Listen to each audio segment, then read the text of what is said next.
It's another playoff check-in episode. The OHL is doing things. The QMJHL is doing things. Unfortunately, Gavrikov and Korpisalo's playoffs are over. We're going to talk about all of that and more on today's Locked On Blue Jackets. You're Locked On Blue Jackets, your daily podcast on the Columbus Blue Jackets. Part of the Locked On Podcast Network. Your team every day.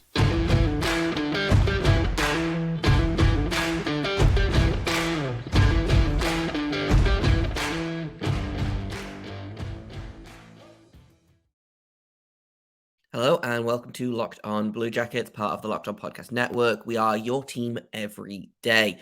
I am, as always, your host, Jay Foster, here to bring you the news, the stories, the good, the bad, and the ugly about your favorite team and mine, the Columbus Blue Jackets.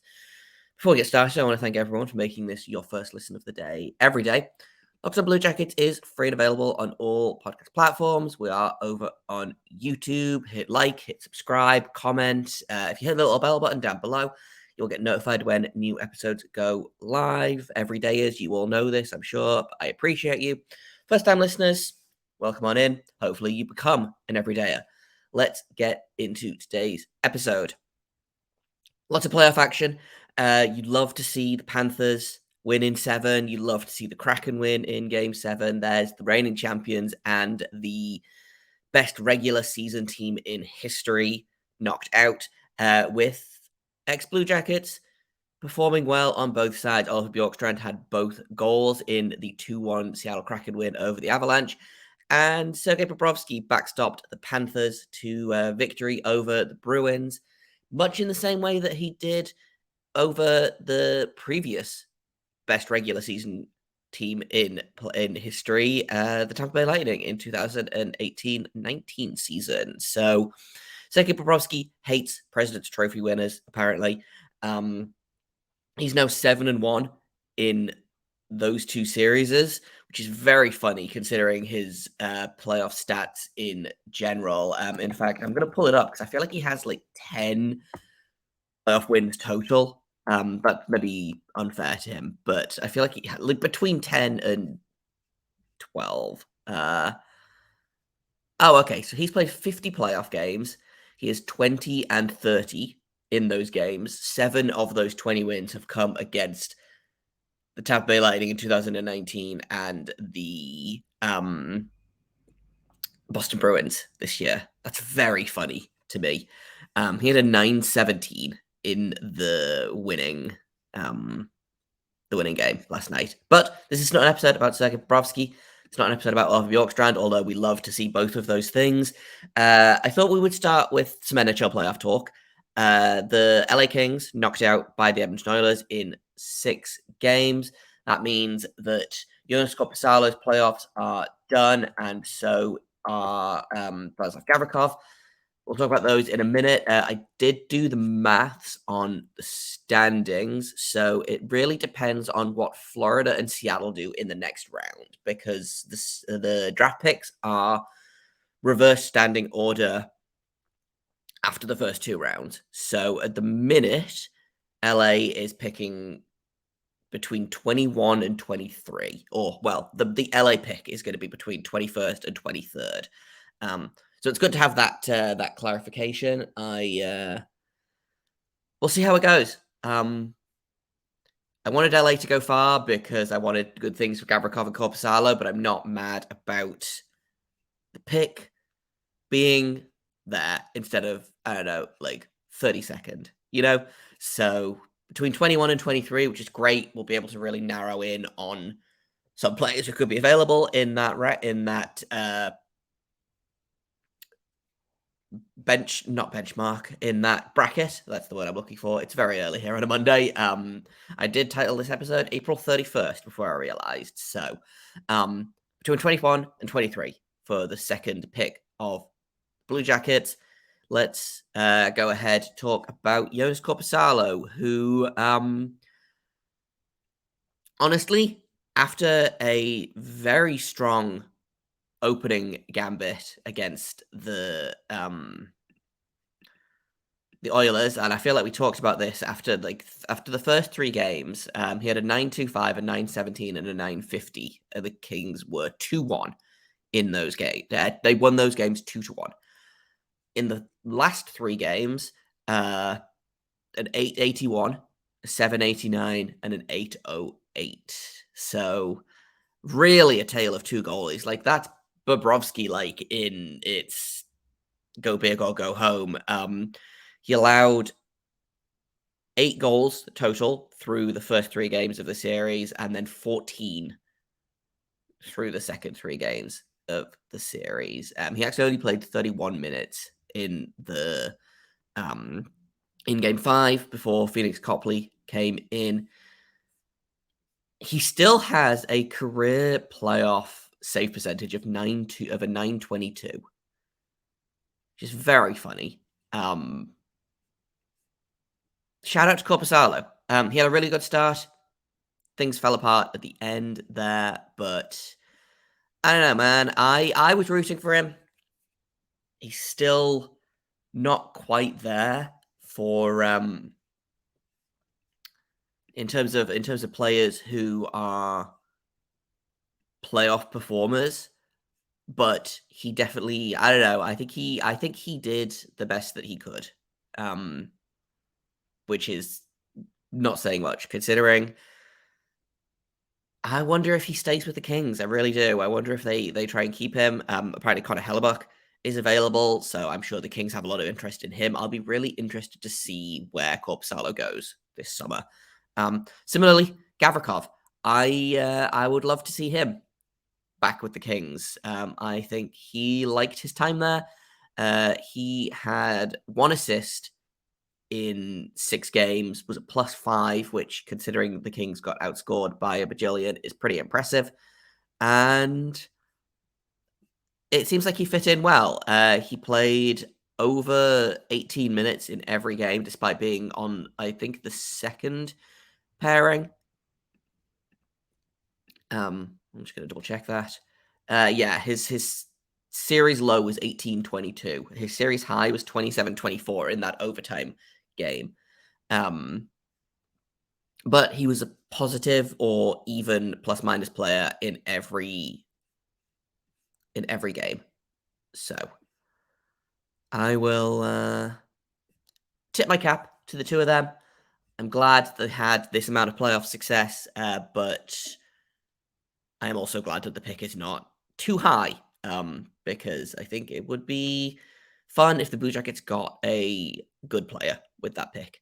In a minute, we are going to go ahead, switch over to the CHL, talk about Luca Belluz, Jordan Dumais, and James Malatesta. Only one of them is having the success that I expected in this round. But first, I've got to tell you all about Athletic Greens, because this is a product that I use literally every day. I started taking AG1 because I was feeling tired all the time and I was getting sick a lot. And honestly, I just kind of want to see what the hype was about. I've been taking it for over a year now, and honestly, I feel so much better. It's one delicious scoop of AG1 a day, just in a cup of water, and you get 75 high-quality vitamins, minerals, whole food-sourced superfoods, probiotics, and adaptogens to support gut health, nervous system, immune system, energy, recovery, focus, aging, just all of the things that you need to start your day right. And right now, it's time to reclaim your health and arm your immune system with convenient daily nutrition. Just 1 scoop in a cup of water every day. There's no need for a million different pills or supplements to look out for your health. To make it even easier, Athletic Greens is going to give you a free 1-year supply of immune-supporting vitamin D and 5 free trial packs for your first purchase. All you have to do is visit athleticgreens.com/NHL Network. Once again, that is athleticgreens.com/NHL Network to take ownership over your health and pick up the ultimate daily nutritional insurance. Okay, let's go ahead and jump into the CHL, because I didn't pay attention to much hockey over the weekend. And so I checked the scores this morning and was like, oh, damn. Okay. So let's start with the OHL. The Sarnia Sting and Luca Belluz are down 2-0 to the London Knights. Sarnia has scored only 2 goals total in those games. Luca Belluz did, in fact, score one of them in the 4-1 loss to the Knights, and then he was not on the score sheet in the second game. But it's a long series. There's still plenty to go. They head back to Sarnia now, I believe. So we'll hope for the best. Like I say, I think Luca Belluz has been having a very good playoffs, and you love to see it. But I would love even more if Sarnia could stop making me look silly by predicting them to be the Memorial Cup champions of the OHL. But Luca Belluz, 7 goals in this playoffs so far, 12 points in 12 games. He's continuing to show up big. And I'm super excited to see what he does next season. I believe he's still eligible for one more year of the OHL. I do not expect to see him with the Blue Jackets next season. So I would love to see what he can do with one more year of OHL. And then, he had 40 goals this season in 66 games. Like, I feel like he's probably got to get even better than that. 87 points in 66 games. I would love to see him take a step up. I would love to see him take a step up in this series specifically. Because, I don't know, man. I know that I've just talked about how fun sweeps are like last time, but I would love to see the Sting go just a little bit farther. London's a really good team. London's lost 1 playoff game total. I mean, like, Sarnia's only lost 4 so far, so they are still 8-4 in this playoffs total. But London is currently 10-1, so we'll see how it goes, man. But it'll be interesting. I do think that whoever wins this series is probably going to beat Peterborough or New Brunswick, depending on or New Brunswick. Wow. North Bay, the North Bay Battalion, or the Peterborough Petes, because I don't know, that side doesn't feel as strong. So hopefully Sarnia can come back. Maybe we'll have another exciting Game 7 overtime, but right now it's not looking great for Belluz and the Sarnia Sting. Let's go ahead and hop on over to the QMJHL. Because again, let's talk about the bad and then we'll talk about the good. The Halifax Mooseheads and John Dumais are down 2-0 to the Sherbrooke Phoenix. They lost the first game 5-2 with goals from John Dumais not on the score sheet in that game, and then they lost the second game 3-2 in overtime, which an overtime loss I feel like sucks even more in the playoffs. Again, no Dumais on the score sheet, which worry feels like the wrong word, but I am curious as to what comes next for him if he doesn't figure out a way to get involved in this series. He's got 16 points in 11 games so far, so I'm not worried about his production specifically, but it feels like he's due for a big game. And I should, the next game I believe is actually tomorrow night, excuse me. They are in Sherbrooke.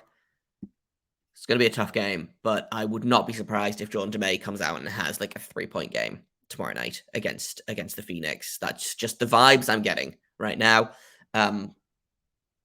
We'll check in. We'll see how correct my vibes are. But right now, it's not looking so good, considering I had Sarnia to beat the Knights and Halifax and Quebec in the championship round for the QMJHL. But let's talk about Quebec, because they are the team that's succeeding right now. They're up 2-0 on the Gatineau Olympiques. They won the first game 5-2 with James Malatesta getting another 2 goals. He's on 7 goals on the season, on the playoffs so far. 12 points in 10 games, continuing to kill it.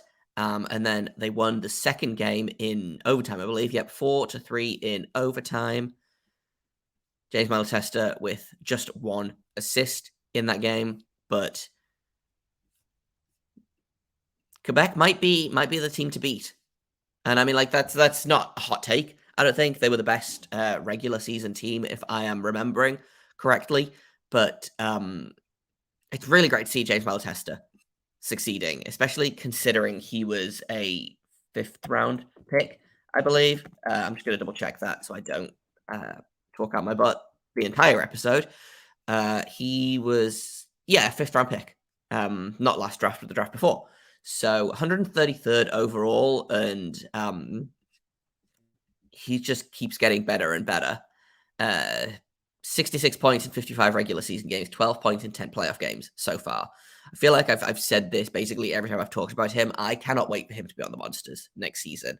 He's aging out of the queue, and I don't think he's NHL ready yet, but I feel like he's going to be huge for the Monsters. He plays at 1 speed, and it's top. So super, super exciting to see that. Overall, kind of a rough playoff recap. There's only one team that's doing well here. Plus, shout outs to Bobrovsky and Bjorkstrand over in Seattle and Florida.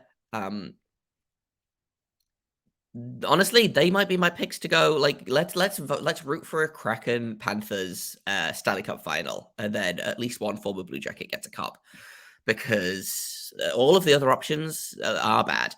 So let's go ahead and root for that. Interested to see where Gavrikov and Korpisalo go. They could both come back to the Blue Jackets. I don't think they will, but they definitely both could, which would be extremely interesting in light of the goaltending, especially.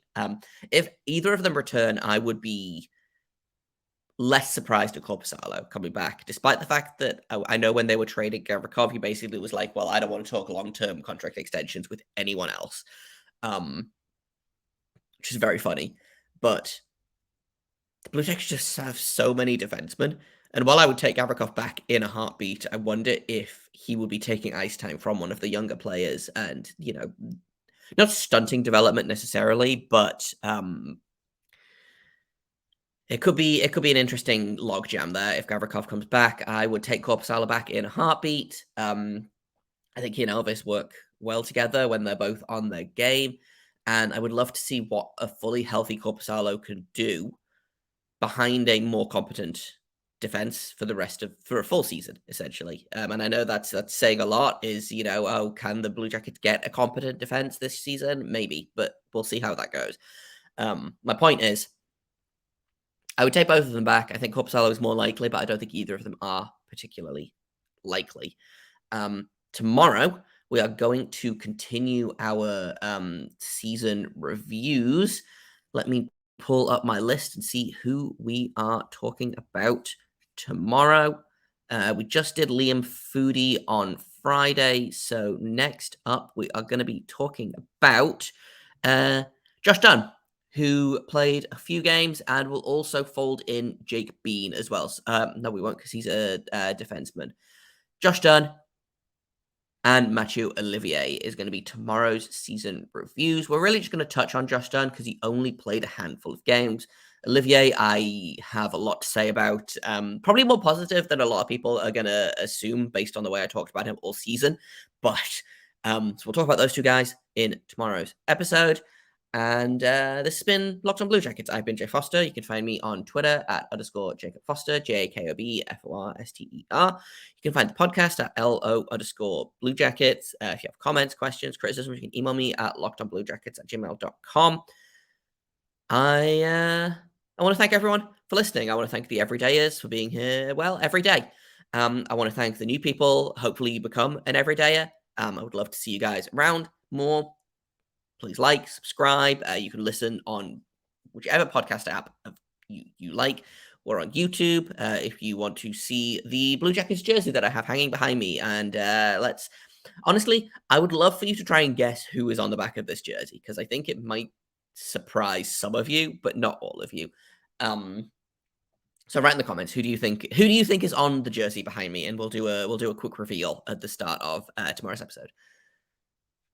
Thank you once again for listening. Until tomorrow, make sure you stay locked on.